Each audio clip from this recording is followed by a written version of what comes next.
name is Tyler Bukus, and this is my CM-4550 presentation on confined spaces.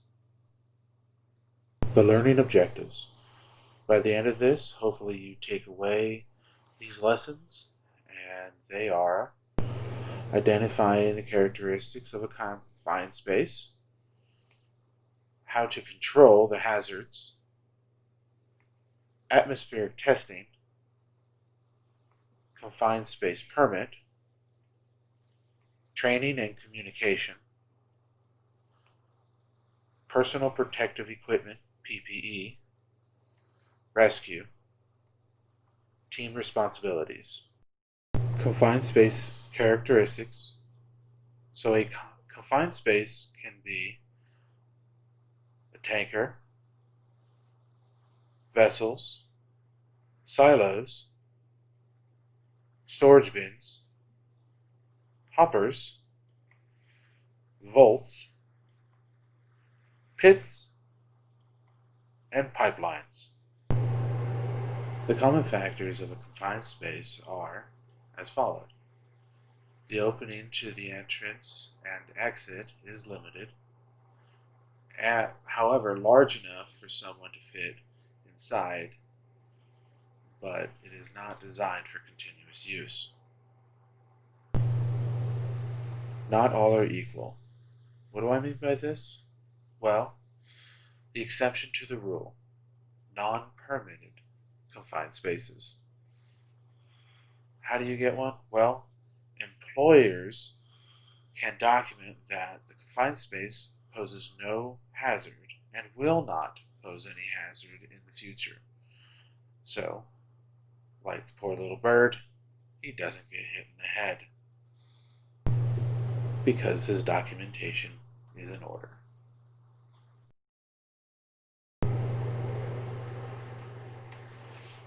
Okay, so the alternatives to a full permit to enter a confined space. Now, remember I said about the documentation. Well, the employer may use alternative procedures for the workers to enter into the permitted space. The employer may be exempt from certain requirements like permits and attendance. However, no matter what, the employer must test the atmosphere within the confined space to make sure that it doesn't have anything that is flammable, vapors, or could cause toxic levels to the employees that enter into it. The employer must provide continuous ventilation and verify with consistent monitoring to make sure that the air level and the atmosphere of the confined space are continuous. Requirements that make it a permitted required confined space. The rule, not the exception. A hazardous atmosphere. Now, OSHA states that it is a hazardous atmosphere if you have less than 19.5% of oxygen within the confined space. I'm going to show a little video.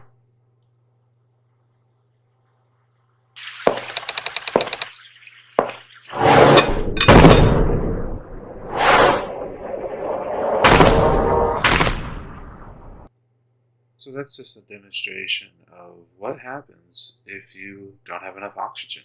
People will become disoriented, confused, weak, so weak that they can't exit the confined space.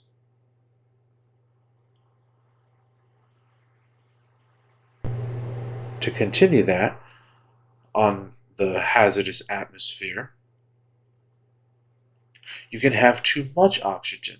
According to OSHA standards, that is where our oxygen level reaches 23.5% of oxygen and higher. This higher oxygen level can increase the fire and explosion hazard within the confined space. Now I've got a little video here. It's of an actual thing. It's a little disturbing, but there you go.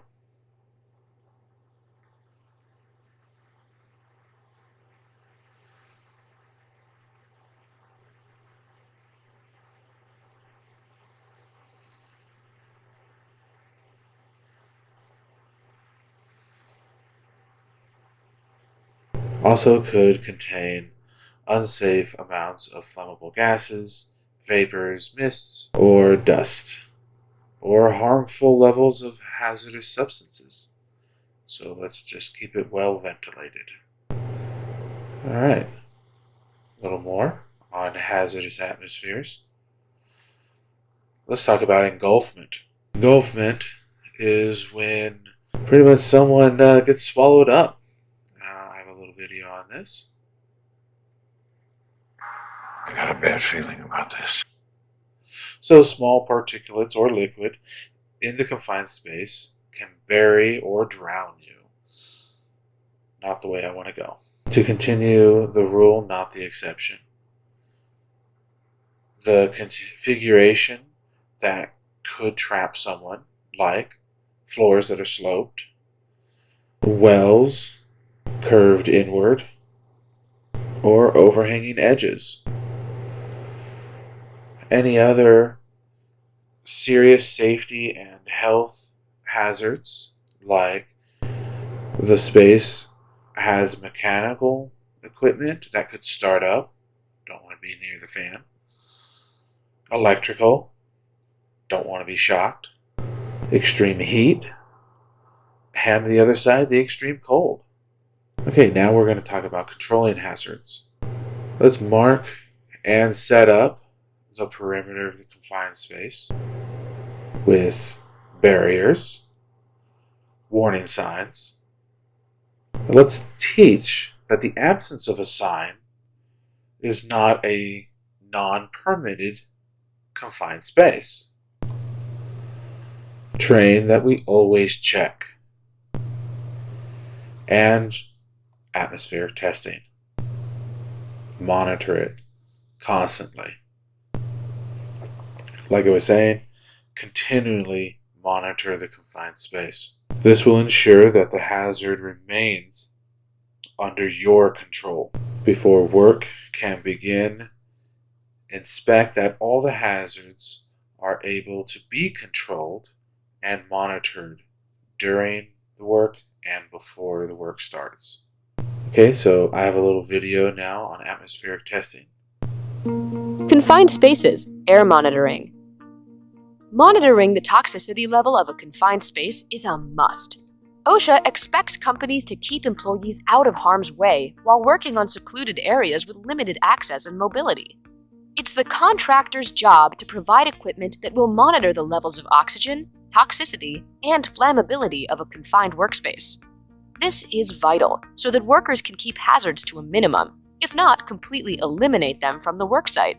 Confined airspace monitoring aims to detect carbon monoxide, hydrogen sulfide, oxygen deficiency, and combustible gases by utilizing a pump to pull the gas sample into the instrument, which would then analyze the safety level of the atmosphere inside.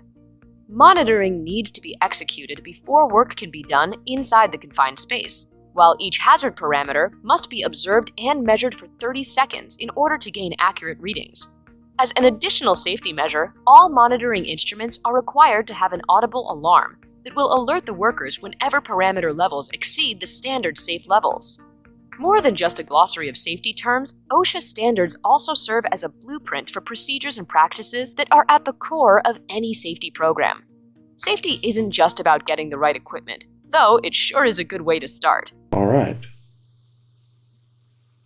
So let's talk about confined space permits. So what do you need on a confined space permit?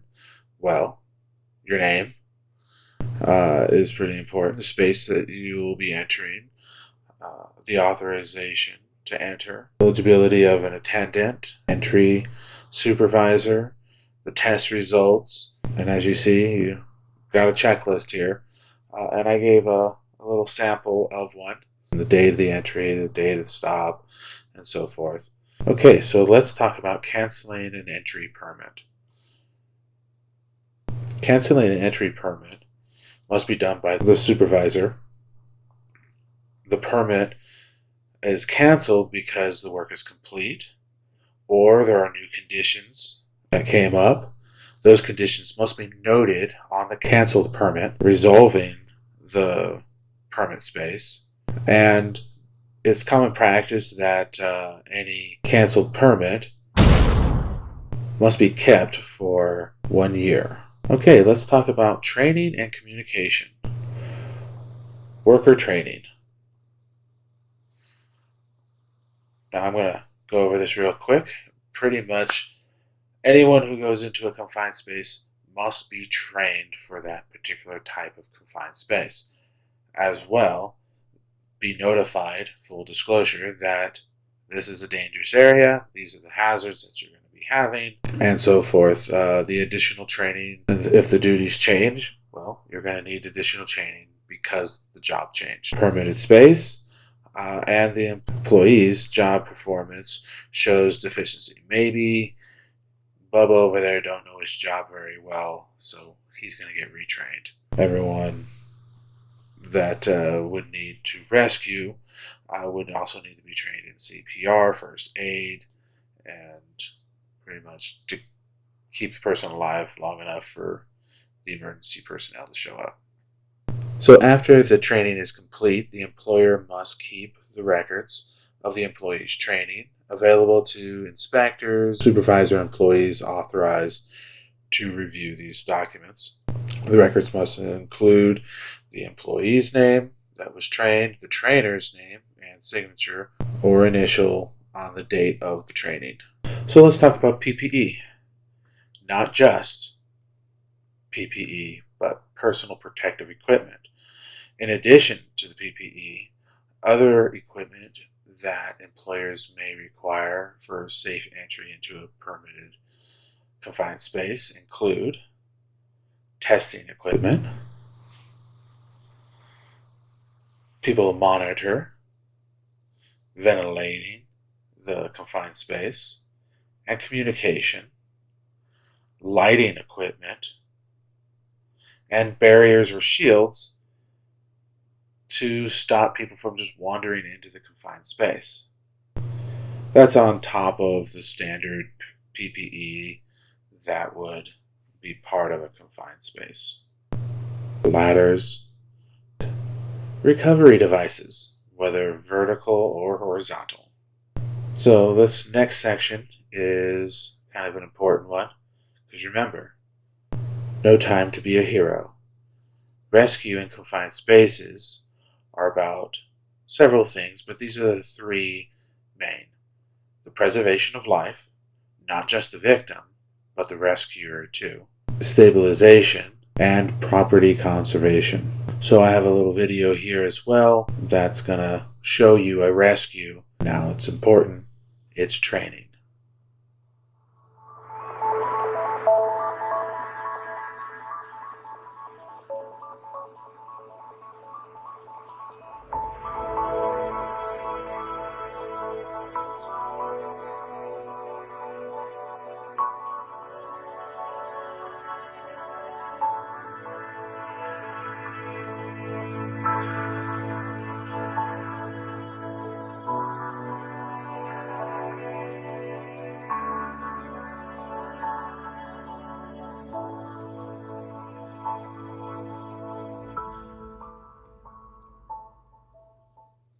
Yearly, there are an average of 90 confirmed casualties of confined spaces, and half of those are from the ones that tried to rescue without a plan or training. Time to be a hero. Know when to act. Self-rescue. Non-entry rescue. Attendant can drag you out if you've become non-responsive. And then there's assisted rescue that's trained in confined spaces. Are you ready to be part of a team? Well, being a team player is important. So, there are two important people within the team. Is the attendant, and the other is the entry supervisor. The attendant, they're responsible for the entry supervisor. They are responsible for... Okay, so that's my presentation. Hope you enjoyed.